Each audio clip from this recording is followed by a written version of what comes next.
রংপুরে শহরে যাচ্ছিলাম কাউনিয়া বাস স্ট্যান্ডে ওখানে আমাদের জামাতে ইসলামরা বিভিন্নভাবে গালাগালি করতেছে যে ভারতের দালাল কুত্তার বাচ্চারা ওরা নাম হিন্দুরা নাম গাড়ি থেকে নাম, যদি গাড়িতে হিন্দু থাকিস নাম।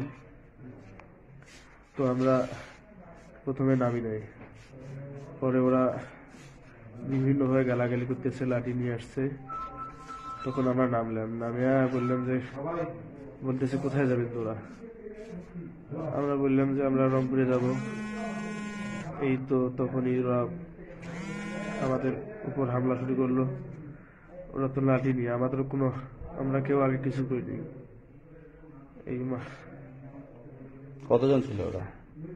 ওরা বেশি জন ছিল না, 20-25 জনের মতো। সবাই টুপিওয়ালা, দাড়ি।